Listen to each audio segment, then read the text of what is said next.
Wow, it's already going. So we get to do another live video on YouTube from the Auburn Medical Group. I'm Dr. Mark Vaughan, for those of you who haven't watched this before. This being a live video, I'll be interacting with live participants as the video goes. If you want to be a part of future videos, you want to make sure you hit that little bell icon on the Auburn Medical Group channel page when you click to go to Auburn Medical Group and see our channel. And that way you'll get notifications, or you can set it up so you get notifications about future live videos. And of course our produced videos, which are interesting, usually have procedures that we do in our office twice a week. So we already have Norma Jean Green joining us. Good evening to you also. Pamela Schramke. Good evening, everyone from Indianapolis. Yes, Indianapolis is welcome here too. Also, those of you who are new to this, jump ahead to a couple minutes into this after I do all the welcoming and introductions. We'll get more to the point. Audrey, you're on it early, so good. You must have been watching your notifications to be able to catch that. Fran from Australia. Now, somebody from Australia may have a little different experience with this particular video than somebody in the United States, because we're going to be talking about food, and of course that can change from country to country or continent to continent. Claire's here also. Good. Lakisa, I don't recognize you, from North Carolina. We are glad to have you be a part of things. Oh, another face I don't recognize. Bernadette Blair from Pittsburgh. Excellent. Pamela Schramke. Hi. Oh, you're talking to Fran. His sibling from Toronto. Cheryl McNutt. Hi, doctor. And I believe you are from Indiana? Indianapolis? I'm not sure. Ryan from Kansas. Rose, hi. Miranda, hello. Rose from Virginia. Fran, it's 1:15 p.m. here. Wow, you are quite a few hours ahead of us. Rose again from Virginia. So if things do get really going and you're not able to get noticed with your comment, you can always use Super Chat if necessary. And sometimes if I'm on a roll and I'm going, I won't be reading the chat. I'll just be... I'll stop for a Super Chat, but I'll just keep going if we're on a roll. So I wanted to, also Cheryl reminding me that she's from Nova Scotia. That's right, you tell me every time and I always forget. Teresa, also here from Wet Winnie. Is that Wet Winnie in Southeast Texas? Okay. Oh, that's right. The Winnie must be the name of the hurricane. I don't even know what the name of the hurricane is. I just saw, where was it? I don't even know where I was, where I saw some... televisions with CNN in the background, and that it was talking about a hurricane. I was in a cafeteria. That's where I was, but didn't see the name of it. So yeah, we're aware that you guys are having the win. Somebody's laughing at me. You can laugh. And Hurt Harvey, Teresa. Okay, so we've talked a little bit about nutrition, and of course, when Lisa lived at home, you guys saw examples of poor nutrition. On this very live video channel, you saw examples of poor nutrition. In this very kitchen, you saw examples of poor nutrition. Well, now that Lisa's out of the house, and because of myself having what I would describe as a conversion experience, it's not quite that way anymore. We're undergoing some changes here when it comes to nutrition, and I wanted to share with you what that's about. It, of course, was not from me having necessarily a new knowledge about food and physiology. It was a matter of the head knowledge becoming something real to me, so that it crossed over a threshold so that I put it into action in how I actually eat. And so some of the things that we're seeing in our household, and me specifically, much less with the simple carbohydrates, the starches, the sugary things, sugar-added foods that have sugar added to them. Also, less meat. Oh, look, Ethan's home. Hi, Ethan. Say hi to everybody. Hello, everybody. He's excited. and missing his sisters who are not in the house anymore, too. As we all are. But, yeah, he's also eating better with us, too. So, some other changes. Yeah, processed meats being out. Meat overall being much decreased, although not completely eliminated. Just white meats at this point. And some of it is new information, too. I have been doing some fact-checking on podcasts and some documentaries on Netflix. And I'll tell you, there's a lot of bad information, just absolutely wrong direction stuff out there. If you watch just any old documentary that comes up on Netflix, do your fact checking. And one of the things I find is that the people in these documentaries sometimes don't have the skills, don't have the education to be able to do their own fact checking. They'll just read any old study and take it as fact and run with it and go to speak to people at national corporations and organizations related to nutrition, and they're really going off half-cocked because they don't have the background to be critical in these studies. So I'll tell you kind of some techniques I use, because I myself, after pre-med studies and medical school and in residency, even there doing studies on constructing research projects and statistical analysis, I will say after all that, coming out on the other side of having done all that, am not to the point where I feel qualified to look at a study and analyze its statistical technique and say whether it's good or not. Or for that matter, a lot of the methods are going. So I'm going to have to lean on some sources, and I'll share with you what I'm leaning on and what I'm looking at. Specifically, when I'm reading studies and looking at them, I'm looking for a very recognized and respected peer-reviewed journal like New England Journal of Medicine, Lancet, British Medical Journal, Journal of American Medical Association. These are journals that definitely have some doors that the studies have to pass through and have to undergo review in order to get into the journal. And I know you can criticize those journals, absolutely you can, but they're a source that when I look at it, I can see, okay, this has gone through something, and this has been through some critical review. Whereas if I don't even recognize the journal, journal has maybe a region's name in it, Northwest or Southern Kentucky, nutrition or dietary. Not that there aren't good nutrition or dietary journals. It's just if I don't recognize it, I don't know it from something that somebody's printing in their garage and will print whatever you give them for $2,000. And there are journals like that. So just because it's a journal citation does not mean that the information is something you should make decisions on your health from.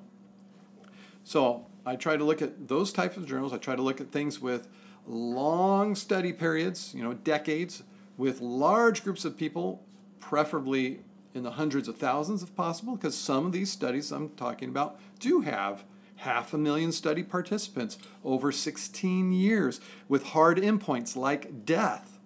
Those are valuable studies, and that's what I'm looking for when I'm looking for studies that help me to make decisions about how I'm going to live my life and recommendations for family and friends or patients. So one of the things I've come across is, yes, indeed, there's a study that was in the British Medical Journal, or was it Lancet? I believe it was British Medical Journal, on meat consumption that had 500,000 participants over 16 years with the hard endpoint being death. And they found that there's higher mortality in people who eat more meat. And they found that of the meat eaters, there's a lower mortality in those who are limiting themselves to poultry and fish compared to the others. I also found that indeed the World Health Organization does consider processed meats to be a class 1 carcinogen. Same as cigarettes, class 1 carcinogen. These are not things that, with this knowledge, you want to put in your body, although a lot of us do. And I know I will in the future actually put these things in my body, but I'm trying to make a difference and encouraging you also. So now a little bit more about the conversion experience that I had. And yeah, go ahead and look it up. World Health Organization, class 1 carcinogen, processed meats. We're talking hot dogs, bologna, pepperoni, sausage, bacon.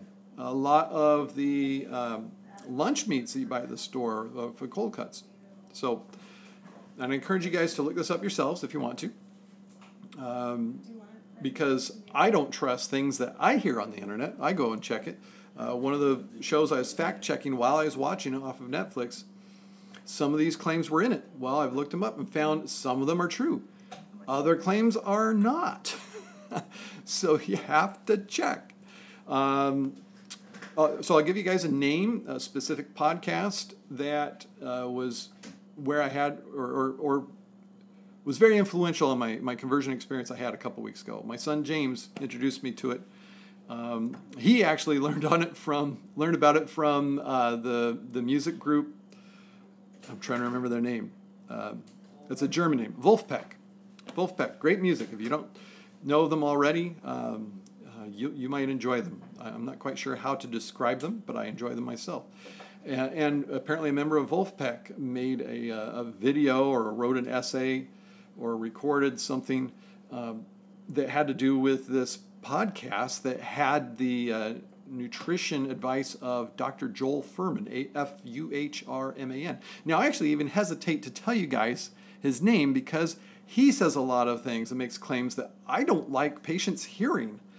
And I'm pretty sure he would deny it if another doctor accused him of saying this, but I'll say he pretty much comes out and says on the podcast that we'd have no diabetes, heart disease, or cancer if people ate the way he recommends. It's just simply not true. But if you listen to that podcast and you feel like you're coming away thinking that, then you might want to check with him. Is this really? You really say this?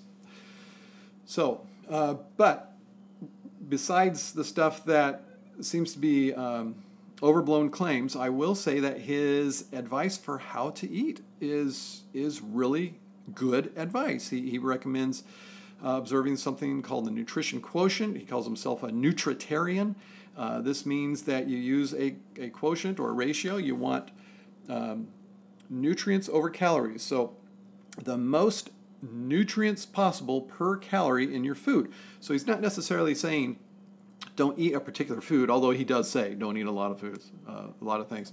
But whatever it is you are eating, whatever you're choosing to put in your body, try to get the most nutrition for it. So, you may have some things that aren't by themselves super great to put in your body, but you'll have them combined with other things that kind of make up for it. Or maybe you won't. Maybe you'll just have all foods that are really high in nutritive value. They have a lot of nutrients in them, a lot of micronutrients. And he goes into detail on that pod. Oh, I didn't even tell you where I found the podcast. It's, what's the name? He was a guest on You Made It Weird is the name of the podcast.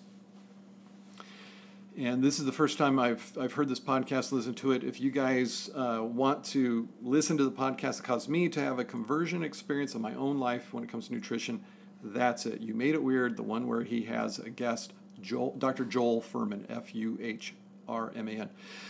So, it's going. You didn't have to jump out of the tripod like... Okay, here we go. Who knows what you actually saw in my home because you usually don't see everything. You usually just see this one view. You probably saw all sorts of stuff. Okay, I don't know if that affected the volume level or not. Just throws around. Yes, Pamela, I'm just throwing you guys around. It's a little clip, and is it rubber or silicone on the case of the phone slipped under the pressure. There we go. It's still moving. Sorry. Okay. Yeah. Okay. Still good. Thank you, Norma Jean Green. It looks like it's still trying to slip. You guys may pop out again. If you do, I'll try to catch you again. Because that was a good catch. You guys can't tell from your perspective. That was an excellent catch to keep you from hitting the countertop below, which you wouldn't have liked. You would have complained. So if you guys look at that, go ahead and comment back. I mean, not in this video, but, comment on this video after it's put up for people to look at it afterwards, what you think of it. I don't want to really give you names of other things on Netflix because there's just crazy stuff out there. But I am cutting back on the meat, getting rid of the processed meats, cutting down even more on the simple carbohydrates, foods that are processed, things that have added sugar, added salt, having much more ingredients rather than prepared food. I mean, like in our home, the ingredients where we put them together ourselves. One of the things he points out that if you're eating like this and not having what we're used to in an American diet, again, here I'm probably speaking more to the Americans and the Australians or people from other countries, but we're used to really tasty stuff with lots of fat in it. And that's not necessarily good for you in the long run. And he, of course, quotes lots of studies and talks about how essentially you're poisoning yourself eating this stuff. What he calls everything cake because it has oil, refined flour, and sugar in it. And talks about why each of those are not in your best interest, that they give you calories without giving you nutrition, and also they're not as satisfying to you, not as satiating as good real food. And I'm finding this to be true, that you can just keep eating the nuts and fruits and vegetables, and you're not overdoing it. You actually lose weight eating as much as you want. At least that's my experience. I'm not going to claim that's going to be everybody's, but it's been kind of neat to see, and I didn't have a lot I had to take off anyway, but it's neat to be able to see my pants fitting the way I want them to, which matters to me. Around the waist, the belts, being able to go down a notch because of eating this stuff differently. Whereas when I'm eating the bad foods, I just keep eating them because that salty, good taste makes me want to just keep eating. And you used to see Doritos over my shoulder. Not that I was eating them a lot before, but tortilla chips, I would have those with nachos, and not doing that now. So let's go ahead. I don't think any super chats came through. If they did, I really apologize. I'll just make a quick little look through to see if there were any super chats, and I don't see any. So open it up for your comments and or questions at this time. And if you want me to say anything. And LeeAnn, who actually has to do more of the cooking here, so this is more of an adjustment for her. If you have any questions for her, if you want to see her, just let me know. And oh, look there, she's pulling the menu down. LeeAnn, did you have anything you wanted to say to everybody? I just, he decided to make this switch, and at first I was a little bit hesitant just because I do like, okay, he's a little romantic. Okay, I do like probably 99% of the cooking and all of the grocery shopping, so I knew for him it's just he has to eat whatever is set before him. But for me, it's a complete change in how I shop and how I cook. But thankfully, I really enjoy cooking, and so I'm looking at it more as a challenge, and that it'll be a fun change to make. And I think it's a lot easier now. Like 15 years ago, I bought a vegan cookbook from the Weimar Institute, which is a kind of a holistic Seventh-day Adventist. Yeah, organization here, and none of the recipes look good, and it was hard to even find the ingredients that a lot of the recipes called for. But now, just the changes in our society, I think, in the last 15 years have made it a lot more accessible. And with so many food blogs right now by people who are really trying to make these kind of changes, it's a lot easier to find recipes and things like that. So I've been having fun just going on Pinterest and pinning a whole bunch of different recipes that I want to try. I make every week, you always see this in the background, it's my menu board. So I like to organize my meals. So I'm trying to really do that and to consider like what kind of proteins I'm going to make as part of each meal, and try to do it a healthy way. I think it did come at a good time since the majority of our kids are gone, and especially the ones who really like to eat more unhealthily. And then the one that is at home just got a job at a fast food restaurant, so if he really craves, starches and simple carbohydrates and red meat, he can go and eat. He can get it. As much as he wants at work. So if you guys have any suggestions for me too of like meals that you've made that you really like, let me know. If you want to check out my recipes, you can look at on my Pinterest is just my name, LeeAnn, LeeAnn Vaughan, on Pinterest, and you can look at my boards. I still have all the old ones with all of the really yummy desserts that I enjoy making and the beef recipes and things like that. But I'm trying. I have a vegetarian board now that I'm trying to do things on. So. Yeah, and we're not certainly not absolutely not having any of those foods. They'll still be in. One of the principles that I'm using is eat whatever is set before you without raising questions of conscience. And so this applies to when people prepare foods for us, when we have a potluck at work, although I'm not having the donuts when they bring the donuts. I didn't have any this week. Or if you go to somebody's house, or, we used to eat like that all our lives. We can do it for one meal, so that we're not being offensive to people that are family or friends. We're, not going to be that way. We're not going to be judgmental towards other people, which, that's kind of what you hear with Dr. Joel Fuhrman too. He pretty much says, hey, you eat whatever you want. I'm just giving you the facts. And the funny thing is, the way he presented the facts, it got through to me finally. And you haven't even listened to it. No.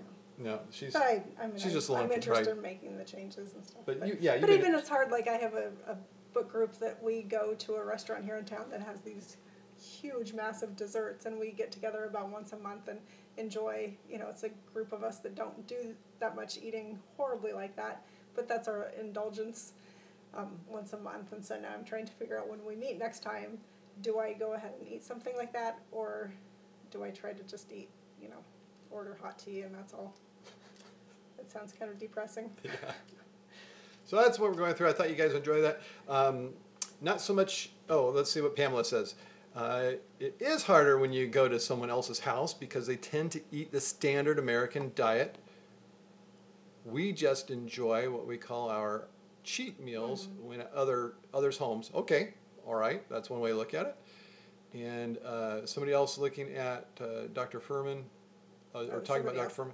Yeah, you spelled it correctly there, Crazy Cat Lady, or Cheryl, if you're looking for it. That's how it's spelled. And again, make some health claims that I certainly don't agree with. Of course, that's true for just about everybody else that's on social media or the internet that I do refer to or work with. There's things we disagree about. But I do like what he's saying to do as far as food. Thank you for sharing that, LeeAnn. And if you guys like having LeeAnn, be sure to give a thumbs up and like, and maybe we'll get her back and comment in the comments to her too. So thank you so much for joining us this evening. Until next time, Dr. Mark Vaughan telling all of you wonderful people, thank you for joining me, and stay in good health.